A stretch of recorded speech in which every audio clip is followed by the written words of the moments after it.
Freezer എടുത്ത് വീണ് gas പോയൊരു ഫ്രിഡ്ജിൻ്റെ ഫ്രീസർ നമ്മൾ മാറ്റി വെക്കാൻ പോകണം. ഇവിടെയാണത് എടുത്ത് വീണത്. അതിന് പൈപ്പ് ലൈനെല്ലാം കട്ട് ചെയ്യണം. അതിനായിട്ട് ഫ്രിഡ്ജിൻ്റെ പുറകിലത്തെ വാട്ടർ ട്രേ നമ്മൾ എടുത്ത് മാറ്റണം. അപ്പോൾ ഈ ഫ്രിഡ്ജിൻ്റെ ഫ്രീസർ എടുത്ത് വീണതിൻ്റെ കൂട്ടത്തിൽ കംപ്രസർ പോയിട്ടുണ്ട്. കംപ്രസറിനകത്ത് വെള്ളം ഇറങ്ങി കംപ്രസർ അടിച്ച് പോയിട്ടുണ്ട്. അപ്പോൾ അതും നമ്മളിന്ന് ചേഞ്ച് ചെയ്യാൻ പോവാണ്. പെട്ടെന്ന് തന്നെ ഓഫാക്കാഞ്ഞത് കൊണ്ടാണ് അങ്ങനെ പോയത്. ഫ്രിഡ്ജിൻ്റെ കംപ്രസറിനകത്ത് വെള്ളം ഇറങ്ങി പോയതാണ്, ജാമായിപ്പോയി. അപ്പം പമ്പിങ് എല്ലാം പോയി. കംപ്രസറും കൂടെ നമ്മൾ മാറ്റി വെക്കണം. ഇപ്പോൾ വെള്ളത്തിൻ്റെ ട്രേ ഒക്കെ നമ്മൾ ഊരി മാറ്റി.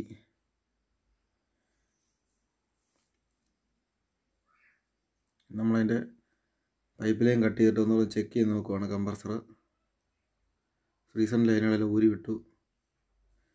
കംപ്രസറിൻ്റെ ചാർജിങ് ലൈനും അതുപോലെ തന്നെ ഡിസ്ചാർജ് ലൈനും എല്ലാം നമ്മളൊന്ന് കട്ട് ചെയ്ത് വിടുവാണ്. എന്നിട്ട് ഓണാക്കി ഓടിച്ച് നോക്കാനാണ് അങ്ങനെ ചെയ്യുന്നത്.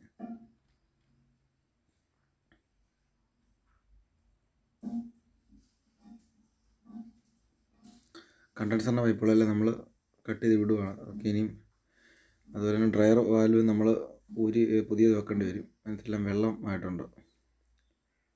ക്യാപ്പിലറിയും കട്ട് ചെയ്ത് വിട്ടു. പമ്പിങ് ഒട്ടുമില്ല. അപ്പോൾ കംപ്രസർ ഓണാക്കി ഇട്ടേക്കുവാണ്.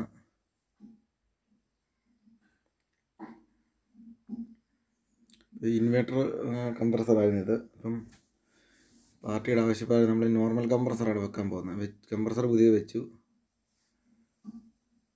അപ്പം അതിന് നമ്മൾ സ്ക്രൂ ചെയ്ത് ഉറപ്പിക്കാൻ പോകണം.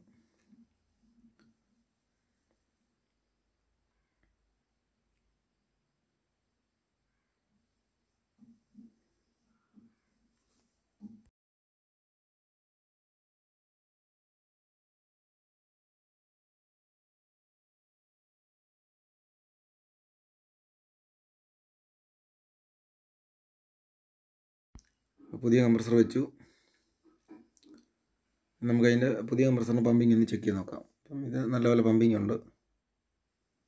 എയറൊക്കെ നല്ലപോലെ ചാടിയുണ്ട്. ഇപ്പം നിങ്ങൾക്ക് കാണാം. അപ്പം അതൊന്ന് ഫ്ലഷ് ചെയ്യുവാണ്. കറക്റ്റായിട്ട് സക്ഷൻ ഡിസ്ചാർജ് എല്ലാം കറക്റ്റ് വർക്ക് ചെയ്യുന്നുണ്ട്.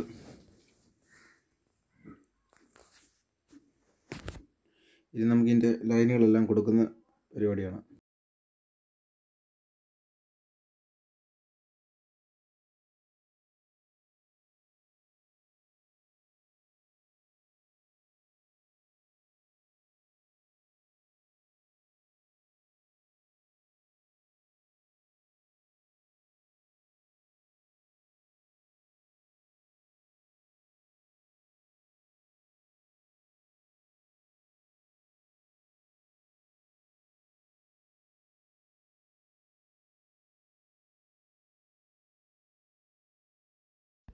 ഇപ്പോൾ കണ്ടൻസറിൻ്റെ ഒരു പൈപ്പുണ്ട്. അത് നമ്മൾ വളച്ച് താഴോട്ട് മറ്റേ കംപ്രസറുമായിട്ട് വ്യത്യാസമുള്ളതുകൊണ്ട് തന്നെ പൈപ്പ് ലൈൻ നമ്മൾ എക്സ്ട്രാ ആയിട്ട് പുതിയതായിട്ട് നമ്മൾ ചെയ്യണം. അപ്പം നമ്മുടെ പഴയ ഫ്രീസർ ഇനി ഊരി മാറ്റുന്ന പരിപാടിയാണ്. അപ്പം അതിൻ്റെ സ്ക്രൂ ഒക്കെ ഉണ്ട് സൈഡിൽ, അതെല്ലാം നമ്മൾ അഴിക്കുക. സൈഡിൽ 2 സ്ക്രൂ ഉണ്ട്. ഇത് വേൾപൂളിൻ്റെ ഫ്രിഡ്ജ് ആയതുകൊണ്ട് തന്നെ അതിൻ്റെ സ്ക്രൂ മുകളിലും ഉണ്ട് സൈഡിലും ഉണ്ട്. എല്ലാം സ്റ്റാർ സ്ക്രൂ ആണ്. ഇനി ഈ ഫ്രീസർ നമുക്ക് ഒട്ടിക്കാൻ ഒന്നും പറ്റത്തില്ല. ഇതിനും പുതിയത് വെക്കാനേ പറ്റത്തുള്ളൂ. പലരുടെയും ഡൗട്ടാണ്, ഇങ്ങനെ സാധനം എടുക്കുന്ന കൂട്ടത്തിൽ എന്തെങ്കിലും കത്തിയൊക്കെ ഉപയോഗിച്ച് കഴിഞ്ഞാൽ ഫ്രീസർ ഇതൊരു ഡാമേജ് ആയിപ്പോവും. പിന്നെ അത് സെറ്റോടെ മാറ്റി വെക്കാനേ പറ്റൂ.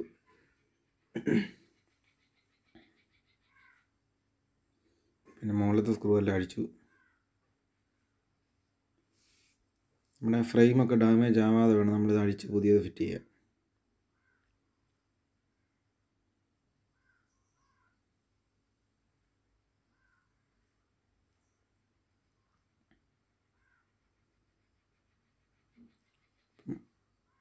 പുറകിലത്തെ പൈപ്പ് വെളിയിട്ട് പോയിട്ടുണ്ട്, ഫ്രീസറിൻ്റെ പൈപ്പുകൾ. അപ്പോൾ അതെല്ലാം നമ്മൾ സൂക്ഷിച്ച് ഊരിയെടുക്കണം.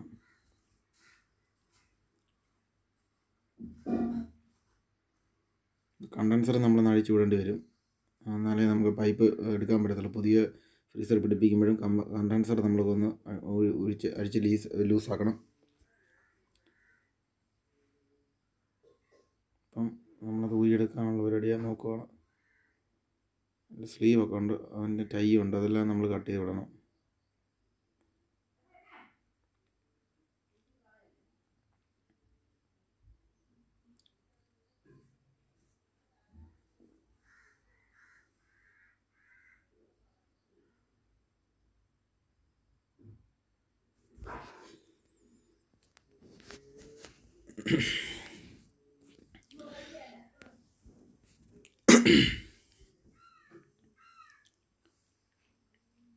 അപ്പോൾ അത് ഊരിയെടുക്കുകയാണ്.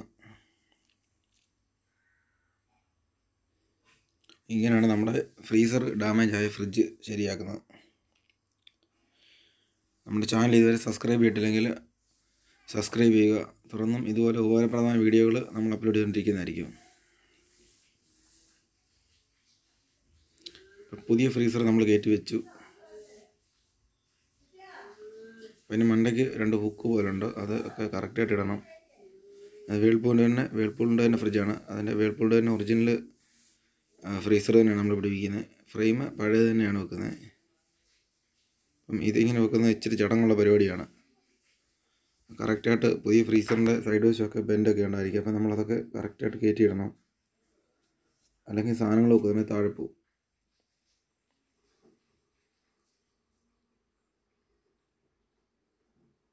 സൈഡിലത്തെ സ്ക്രൂ നമ്മൾ ആദ്യം ഒന്ന് കൊള്ളിച്ചിട്ട് വേണം മണ്ടയ്ക്കത്തെ ഇടാൻ.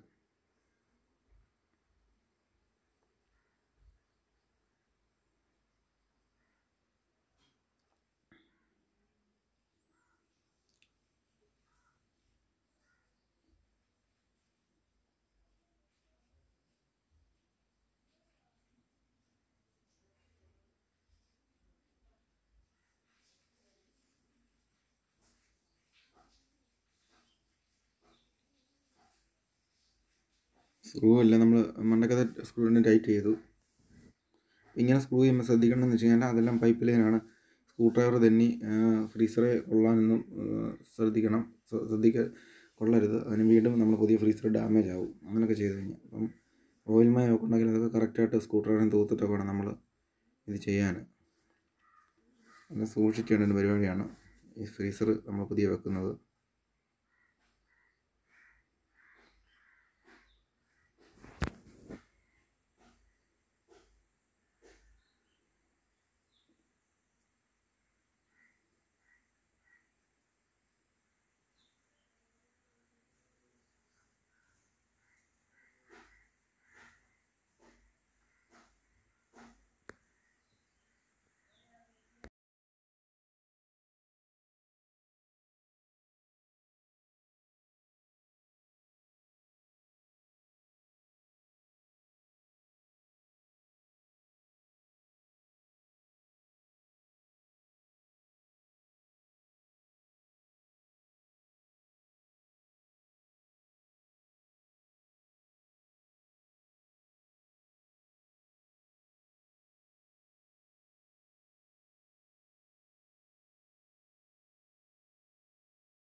അടുത്ത് നമ്മൾ തെർമോസ്റ്റാറ്റിൻ്റെ സ്ക്രൂ ഇട്ട് മുറുക്കുകയാണ്. തെർമോസ്റ്റാറ്റിൻ്റെ സെൻസർ വരുന്ന സ്ക്രൂ നമ്മൾ മുറുക്കുകയാണ്. അതും കറക്റ്റായിട്ട് മുറുക്കി കൊടുക്കണം. എല്ലാ സിംഗിൾ ഡോറിൻ്റെയും ഫ്രീസറിന് അടിയിലായിരിക്കും തെർമോസ്റ്റാറ്റിൻ്റെ സെൻസർ വരുന്നത്. അപ്പോൾ നമ്മൾ ടെസ്റ്ററോ ചെറിയ സ്ക്രൂ ഡ്രൈവറോ ഒക്കെ ഇട്ട് നമ്മൾ മുറുക്കണം. ഇത് മുറുക്കുമ്പോഴും ശ്രദ്ധിക്കണം, സ്ക്രൂ ഡ്രൈവർ തെന്നി ഫ്രീസർ കോയിൽ കൊള്ളരുത്.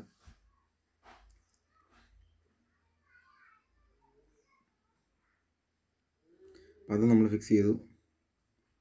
ഇനി ഇത് ഗ്യാസ് ചാർജ് ചെയ്യാനുള്ള പരിപാടിയിലേക്ക് പോകാം.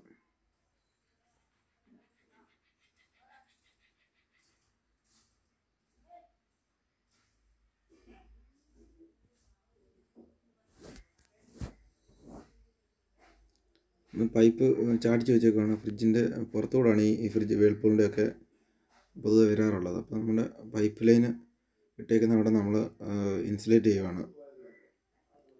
കൂളിങ് പുറത്തൊക്കെ വരാൻ ചാൻസ് ഉണ്ട്. അപ്പോൾ അവിടെ നമ്മൾ എന്തെങ്കിലും സ്പോഞ്ചോ ഫോമോ ഒക്കെ കയറ്റി വെച്ച് നമ്മളത് ഫിക്സ് ചെയ്ത് കൊടുക്കണം.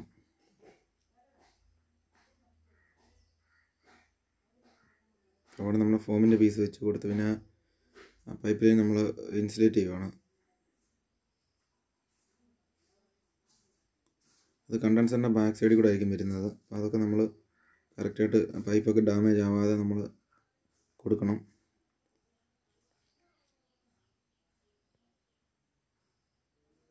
ഇനി കണ്ടൻസർ വെച്ച് ഫിക്സ് ചെയ്യുവാണ്.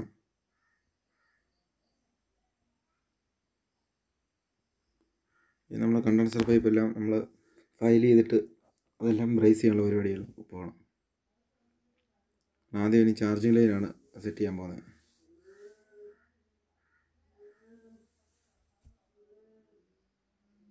ചാർജ് ചെയ്യാനുള്ള വാൽവ് നമ്മൾ ഫിറ്റ് ചെയ്യുകയാണ്.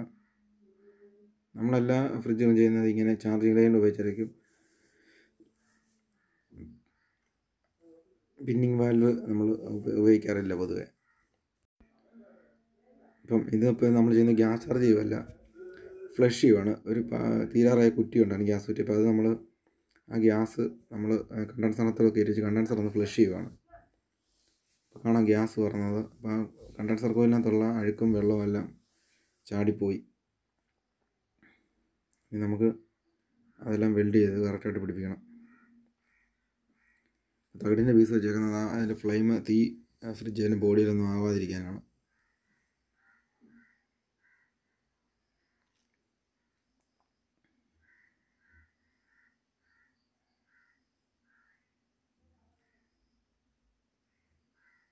ഇത് കുറേ സമയമെടുക്കുന്ന ഒരു ജോലിയാണ്. അപ്പോൾ നമ്മളിതെല്ലാം അത്യാവശ്യ ഭാഗങ്ങൾ മാത്രമേ നമ്മൾ ഷൂട്ട് ചെയ്തിട്ടുള്ളൂ. അപ്പം പുതിയൊരു നമ്മൾ ഡ്രയർ വാൽവ് വെച്ചു. പഴയത് കട്ട് ചെയ്ത് കളഞ്ഞു. അത് ഡാമേജ് ആയി വെള്ളമൊക്കെ അതിനകത്ത് കയറിയിട്ടുണ്ട്. അപ്പോൾ അത് നമുക്ക് ഉപയോഗിക്കാൻ പറ്റത്തില്ല. നമ്മളെല്ലാ ഗ്യാസ് ചാർജിങ്ങിലും പുതിയ ഡ്രയർ വാൽവ് വെച്ചായിരിക്കും ഗ്യാസ് ചാർജ് ചെയ്യാറുള്ളത്.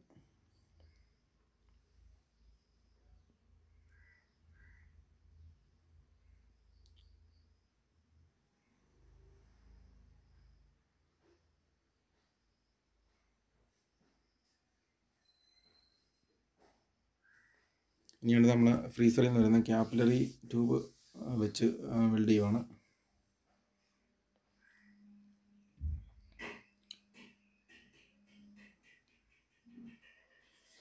ഇനി അടുത്ത് നമ്മൾ കംപ്രസർ ഗ്യാസ് ചാർജ് ചെയ്യാനുള്ള വാൽവ് പിടിപ്പിക്കുകയാണ്.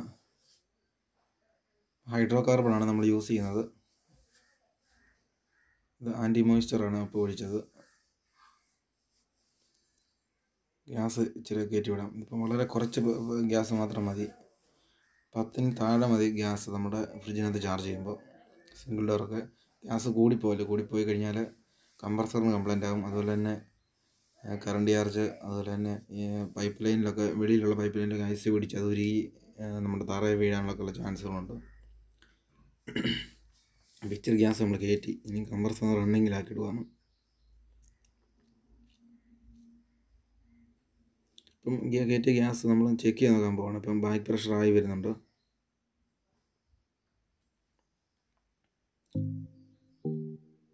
ഗ്യാസ് ചെക്ക് ചെയ്യുമ്പം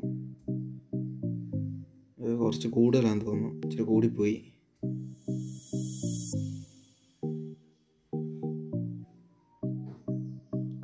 കുറച്ച് നമ്മൾ റണ്ണിങ്ങിൽ ഇടുവാണ്. ഇപ്പം നമ്മുടെ ഫ്രിഡ്ജ് തണുത്ത് വരുന്നുണ്ട്. കൂളിംഗ് ആയി ഫ്രിഡ്ജിൻ്റെ ഫ്രീസർ കോയിലുകളെല്ലാം.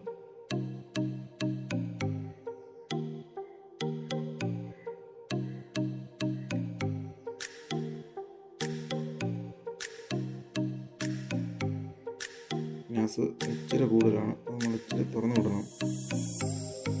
അപ്പം ചാർജ് ലൈനിൻ്റെ അവിടെ ഇച്ചിരി ഒന്ന് ലൂസായി കൊടുത്താൽ മതി. കുറച്ച് ഗ്യാസ് നമ്മൾ തുറന്നു വിടുകയാണ് ചെയ്യുന്നത്. ഇപ്പോൾ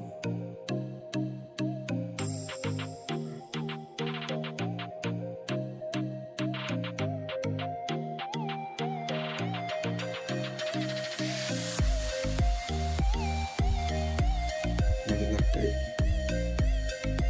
നമ്മൾ പഞ്ച് ചെയ്ത് സീൽ ചെയ്യാൻ പോകണം. ചിലർ ഈ ചാർജ് ചെയ്യുമ്പോൾ പിന്നിങ് വാൽവുകളാണ് ഉപയോഗിക്കുന്നത്. നമ്മളങ്ങനെ ചെയ്യാറില്ല. പിന്നിങ് വാൽവ് അത്ര സേഫ് അല്ല. നമ്മളെല്ലാം തന്നെ ഈ ഒരു വാൽവ് വെച്ചിട്ട് സീൽ ചെയ്യുക ചെയ്യുന്നത്. പഞ്ച് ചെയ്ത് നമ്മളവിടെ ബ്രേസ് ചെയ്ത് അടയ്ക്കണം.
അപ്പോൾ നമ്മുടെ വർക്ക് കംപ്ലീറ്റ് ആയി.